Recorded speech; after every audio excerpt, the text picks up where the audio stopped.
What's up, gamers? Or, for this video, should I say, game devs? What? Okay.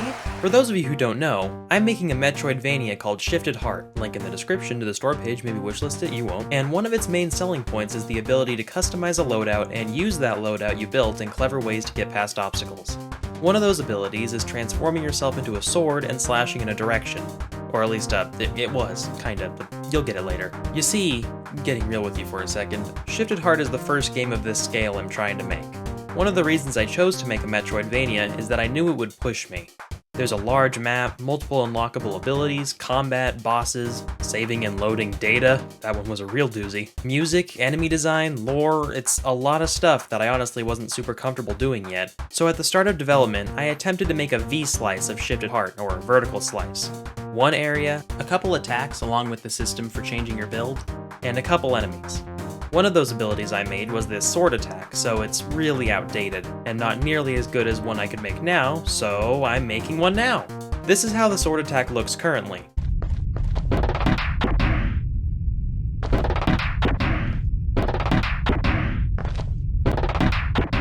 There are three main problems I have with it that I'm aiming to fix with this redesign. 1. That thing barely looks like a sword. If you didn't have to equip an ability called Sword, I'm not sure people would be able to figure out what this thing is. Maybe a candle or something? Well, whatever, that needs to be fixed. 2. It has little versatility.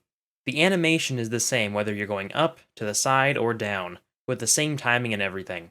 There's little personality to the moveset, is what I want to say, and I hope that makes sense. Since this is a shift ability, which is supposed to be one of the more complicated moves in your moveset, I want it to have a bit more going on.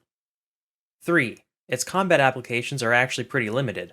It works really well as a movement ability. This is likely the first move you'll get that lets you move upwards a bit, so that extra height is helpful. But the wind up and slash are a bit cumbersome for the damage output, so that'll need some tweaking. Okay, so there's our 3 problem points. Let's get to fixing that first one.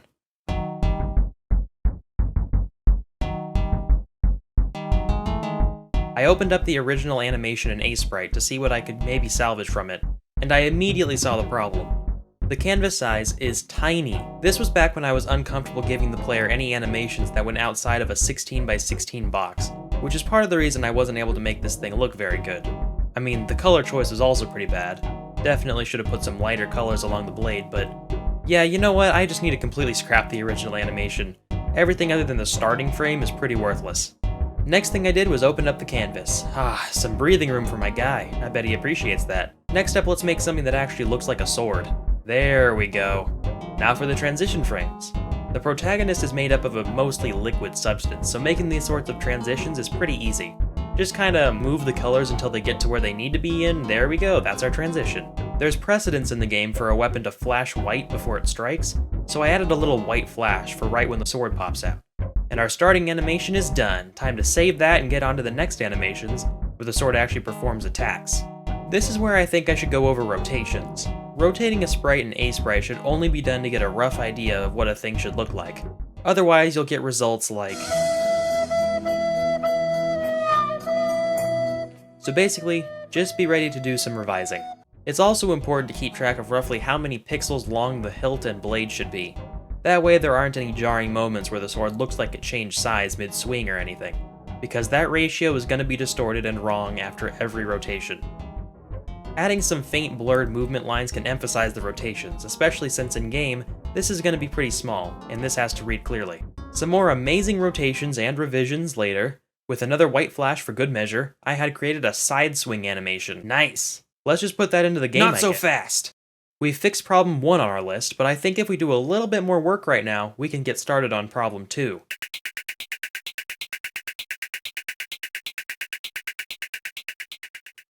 We've created a side swing, but how would this translate if we were going up? All I did with the original animation was rotate the player depending on the direction, which looked awkward and even rotated the player to be facing the wrong direction sometimes, so no. Instead, I'll be making a dedicated upward swing animation. This opens up the opportunity for personality, both in animation and movement. The main use of swinging up is gaining height, with it only sometimes being used to attack enemies in the air. But the main point is height. So what if we show that in the animation? I had this one start similarly to the side swing, with it readying the same way, just going down instead. but in place of a swing, I had the sword spin up in a kind of drill. So it can still be used as an attack, but I think it'll be much more satisfying to move upward like this, rather than the exact same swing you would normally do sideways. It feels more intentional, kinda. So with that attack done, I decided to head back into Unity to implement this new design. The first thing I did was look back at how I implemented the original sword, and quickly came to the conclusion that I'd have to redo this too. My 2-year-old code was just kinda weird and inefficient. Not that I'm blaming myself, I just didn't know better. But it was fun to look back and just see how much I've grown. Alright, enough sitting around. Let's throw this trash script out of here and make a new one. Some coding later, and now my new animation could appear in the game. And appear that starting animation really did. Just so much. Don't worry, this was expected. I hadn't actually programmed it to change yet. I just wanted to make sure the new animation would transition smoothly. The old sword only had the one animation, so I had to add the ability for it to change animations and check which keys the player was holding so it could change to the right one. Okay, there we go. Where is the camera going? Alright, I locked the position of the player while the sword is doing its thing. Technically, the sword is a separate object from the player that just makes the normal player disappear until it's done. Just an illusion that makes this all work, you know. So I had to make sure the actual player, who is invisible at this time, doesn't go flying off. Okay, it's fixed. Now the animations are playing, but it really does need some sound effects, doesn't it?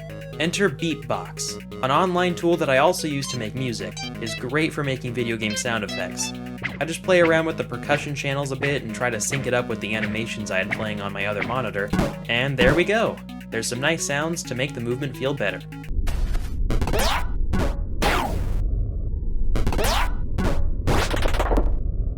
Oh, right, movement. That's what this ability is supposed to do, huh? To make this a bit easier on myself, I copied the way I did movement from the other script and tweaked it slightly for the side slash, since that's the one that most closely resembles how the old sword worked anyway. Most of it could be thrown out, luckily, and I discovered some lines in it that did literally nothing at all.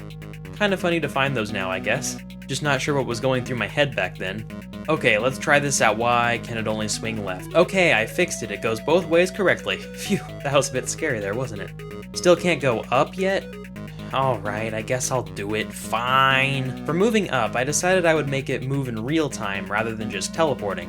That way moving up feels like it takes more effort, which it should, so good. This has the added bonus of letting it hit the same enemy multiple times as it goes up, or maybe even other things the player could discover, I don't know. I accomplished this by having a start speed, a decay rate, and a movement time. Actually, no, time is worthless. When the speed hits 0, it'll end anyway.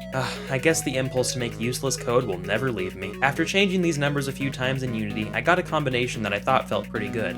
And I present to you the all-new upward sword attack.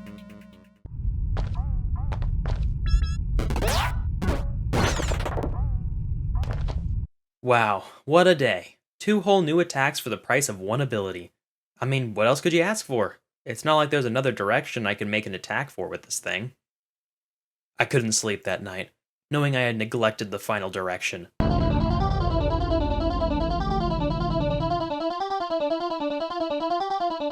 The old downward sword strike was useful against enemies that chased the player, but would often lead to the player getting hit in the process if the enemy didn't die from that attack.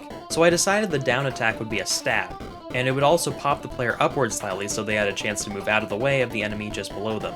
This would also be a useful way to move downward quickly, which was just a bonus. So one last time, I created animations, sounds, Unity transitions, code, and debugging of the code because, of course, I made it.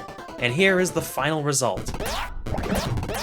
I gave the speed a positive number. Okay, I changed it to a negative number, and there you go. Now it goes down. Great. I decided that this attack would come out much quicker than the others, since gravity was doing most of the work for you. The sound of the wind ripping past was fun to make, as well as all the particles and movement lines, especially on the landing. This attack is much more satisfying to pull off than the old one, and damn it, I forgot to give these moves collision. Yeah, I forgot to actually give any of these attacks the ability to attack anything, but it's fine because it's really easy to do. I just had to animate this hitbox to match whatever the sword was doing in any animation, and phew, alright. Final result for this video.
Alright, I did it! The transformation between the old and new sword attack is complete. I'm very happy with the result, and I hope you agree that the old candle sword doesn't hold a candle to the new one. I solved the 3 problems and made a much more interesting ability for the game. I also hope you enjoyed watching this video. It's the first of its kind I'm making, and I have no idea if there's an audience for it or what, but I enjoyed sharing this process with whoever wanted to listen. If there's anything you thought I could have shown better, or if you have any questions, I read every comment and respond to almost all of them too. I've just been keeping this game a secret from the public for so long, and wanted to show what it is exactly I've been doing all this time. And alright, that's all I had to say. Subscribe, like, and do the other thing too. Goodbye for now, game devs. Haha, that's you now, I gave you the name.